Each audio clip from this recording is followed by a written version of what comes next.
बिस्मिल्लाहिर्रहमानिर्रहीम। Welcome back to Anees lectures. आज हम इस वीडियो में कुछ प्रूफ्स करेंगे जो मोस्ट इंपॉर्टेंट प्रूफ है। टोटल हमारे पास 6 हैं। इस वीडियो में हम पहले 2 प्रूफ करेंगे ताकि हमारी वीडियो जो है वो लेंथी ना हो, बाकी की हम नेक्स्ट वीडियो में देखेंगे। चलिए स्टार्ट करते हैं।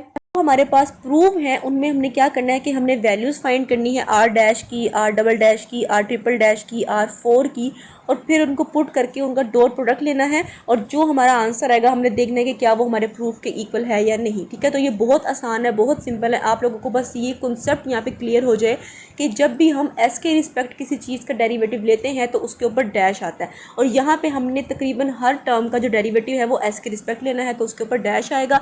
सबसे इंपॉर्टेंट बात ये बाकी सारे जो स्टेप्स हैं वो बिल्कुल सेम है।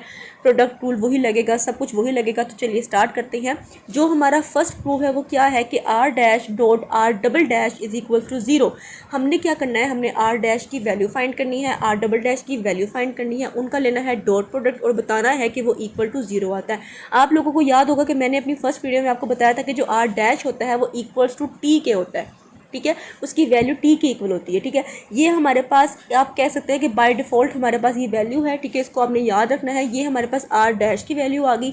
अब हमने आर डबल डैश निकालना है, तो जाहिर सी बात है आर डबल डैश कैसे निकलेगा, आर डैश का डेरिवेटिव लेके विद रिस्पेक्ट टू एस, क्योंकि जब हम विद रिस्पेक्ट टू एस करेंगे तो उसके ऊपर डैश आएगा। वो पहले से आर डैश है तो वो आर डबल डैश हो जाएगा। ठीक है, तो अगर हम आर डैश का डेरिवेटिव लेंगे विद रिस्पेक्ट टू एस लेंगे तो वो क्या हो जाएगा, आर डबल डैश, और इक्वल्स टू वो किसके है, टी के। तो टी का डेरिवेटिव एस के रिस्पेक्ट क्या हो जाएगा, टी डैश। ठीक है, और हमने सनट फ्रेंड फार्मूला में पढ़ा था कि जो उसका फर्स्ट फार्मूला था उसमें हमने देखा था कि आर डबल डैश जो है वो के डॉट एन के इक्वल था।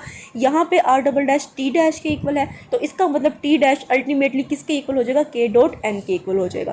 ठीक है, यहाँ से हमने आर डबल डैश की वैल्यू भी फाइंड कर ली। अब इन दोनों का हमने क्या लेना है, डॉट प्रोडक्ट। डॉट प्रोडक्ट लेने का मतलब क्या है कि जो वेक्टर्स हैं वो आपस में मल्टीप्लाई होंगे और जो बाकी टर्म्स हैं जो कांस्टेंट है वो एज इट इज़ बाहर आ जाएंगी। ठीक है, अब यहाँ पे हमने क्या करना है कि आर डैश को आर डबल डैश इसका डॉट प्रोडक्ट लेना है।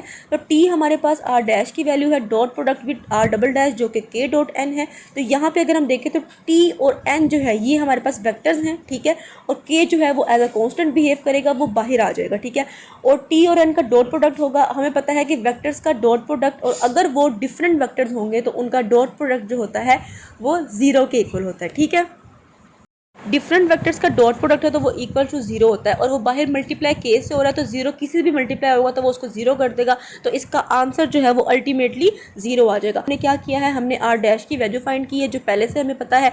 उसके बाद हमने आर डबल डैश की वैल्यू फाइंड की है, उनका डॉट प्रोडक्ट लिया है और आंसर हमारे पास 0 आ गया है। यहाँ पर मैं आपको बताती चलूँ कि मैंने अपनी फर्स्ट वीडियो में आपको बताया था कि जो टी, बी और एन है ये हमारे पास 3 वेक्टर हैं जो डिफरेंशियल ज्योमेट्री में बहुत यूज़ होंगे, और इनका डॉट प्रोडक्ट, इनका क्रॉस प्रोडक्ट क्या होता है वो मैंने डायग्राम से भी आपको शो करवाया था। उनके साइन किस तरह से हम यूज़ करेंगे मैंने वो भी आपको बताया था। ठीक है, और इस पूरी प्लेलिस्ट का जो लिंक है मैं आपको डिस्क्रिप्शन में सेंड कर दूंगी या वहाँ पे मेंशन कर दूंगी, आप जाके मेरी वो वीडियोस भी देख सकते हैं।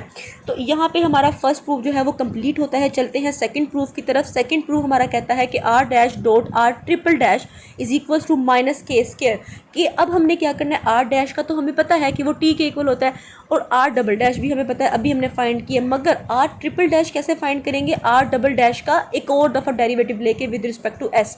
तो देखते हैं अपने सोल्यूशन हमने क्या किया है। जैसे हम जानते हैं कि आर डैश जो है वो टी के इक्वल होता है, तो हमने r dash equal to t कर दिया, उसका डेरिवेटिव लिया ताकि हमारे पास आर डबल डैश आ जाए। तो r double dash is equal to T dash होता है, और बाय सनट फ्रेंड फार्मूला हमें पता है कि आर डबल डैश जो होता है वो के डॉट एन के इक्वल होता है, और यहाँ पे are double dash T dash के इक्वल है। इसका मतलब कि R double dash is equal to K dot N is equal to T dash. ठीक हो गया, ये हमारी सेकंड इक्वेशन बन गई। अब हमने क्या करना है, इनका डॉट प्रोडक्ट लेना है। दोनों इक्वेशन हमारे पास आ गई हैं, लेकिन अगर आप ध्यान दें यहाँ पे तो हमने आर डबल डैश के साथ इसका डॉट प्रोडक्ट नहीं लेना, हमने इसका डॉट प्रोडक्ट लेना है आर ट्रिपल डैश के साथ। इसका मतलब कि हमने इस आर डबल डैश का दोबारा डेरिवेटिव फाइंड करना है विद रिस्पेक्ट टू एस।